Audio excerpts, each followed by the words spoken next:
Hi everyone and welcome. My name is Shaha and today I'm gonna go through a few questions about the converse of Pythagoras theorem. So what is it? Pretty much it's if you do have all sides given for the triangle, you can check if the triangle is right angle. So the first question that we have here, it does ask if the triangle is right angle, and we have three sides given. So the first one is 6, and then we have 8, and we have 5.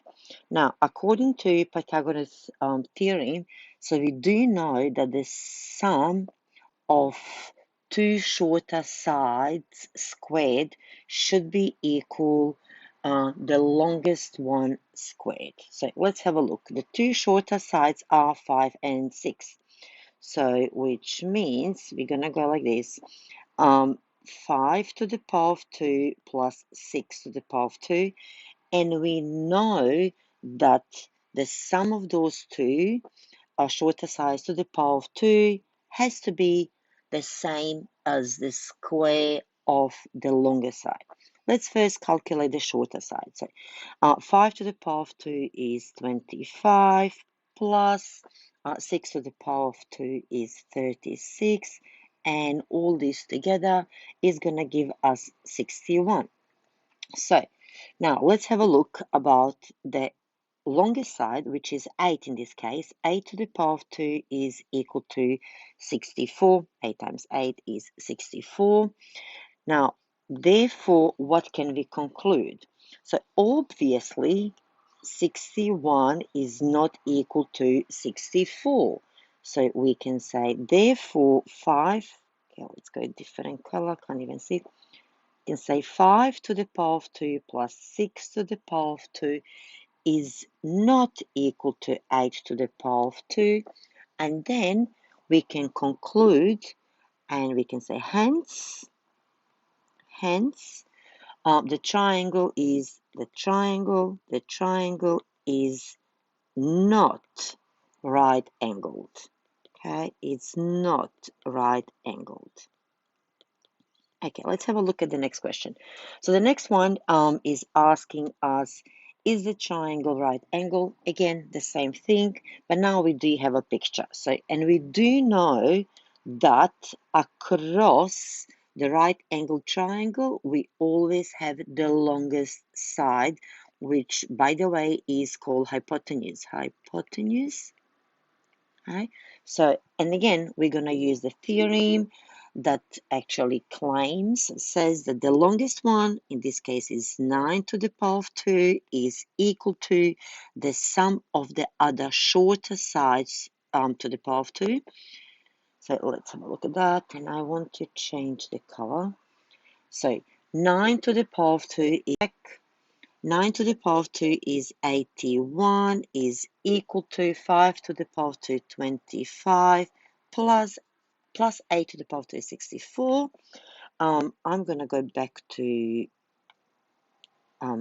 this color because, I don't know, this is just too much on blue paper. Now, 64 plus 25 is 89, and we have on the left hand side 81. So pretty much what we can say, nope, it's not equal, and therefore we can say that the triangle is not right angle triangle. So now, because I have this sign here saying, that it is, but I'm just gonna check this one more time. 9 to the power of 2 is equal to 5 to the power of 2 plus 8 to the power of 2. 25 plus 64, that's 89, definitely is not equal to. And let's have a look here. Cross not equal, not equal, not equal. And then pretty much I'm gonna circle this and say, nope, that is not true. So that was wrong assumption. Okay, let's have a look at the next one. Oopsies, let's go. So the next question is the triangle right angle? And maybe what we can also do to see, to label which one is right angle. Right angle is 90-degree angle. So we have 9, 12, and 15. So what do we know? The longest one is 15. So 15 to the power of 2 is equal to the sum of the shorter one, 9 to the power of 2 plus 12 to the power of 2. Just have to make sure that I'm recording. So 15 to the power of 2 is 225, which is equal to 9 to the power of 2 is 81, and plus 12 to the power of 2 is 144. Equal to, I'm going to copy 225. Let's have a look. So 81 and 144, 1 and 4 is 5, 8 and 4 is 12, 2 and remember 1, so it's 225. So this is equal, so therefore we can say the right angle triangle,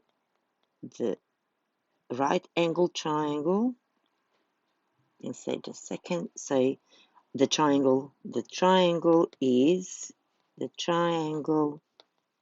right angled. So now, so let's see which one is the longest one.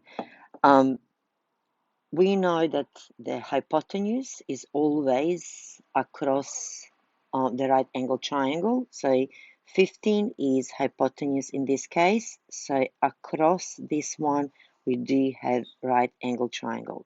So let's color in like this one here. So the right angle is at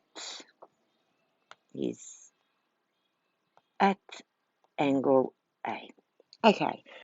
The last question, so again, we're going to have a look if the triangle is right angle and which angle is the right angle.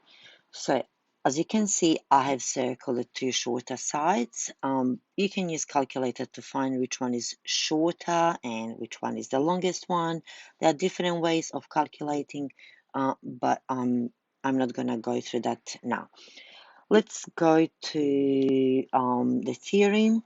So 3 square root of 7 to the power of 2 is equal to 5 to the square root of 2, everything to the power of 2, plus square root of 13 and everything to the power of 2. So the next step that I would do is we have 3 to the power of 2 and then square root of 7 to the power of 2. You don't have to have all these steps once you are confident. And the last one, I'm going to cancel out square root and the power. So we are left with 13. Let's have a look what we can do next. So we can actually, in this line here, we can cross out the power and square root, power and square root. So what we are left with, again, 3 to the power of 2, it's 9, 9 times 7. So you don't have to go through all these steps. 5 to the power of 2, it's 25 times 2 plus 13. So equal sign 9 times 7 is 63. Let's have a look what we have on the right hand side. 25 times 2 is 50 plus 13. So it does look like that 63 is equal to 63. So therefore we can say the triangle is right angle triangle. Now let's have a look which one is the right angle. So the longest one we said is this one here. What color? Red. Okay, this is the longest side, hypotenuse, and we do know the longest side is always across the right angle triangle. So therefore the right angle is at B. Okay, so that would be all. for this video. Thank you for watching, and I'll talk to you soon. Bye.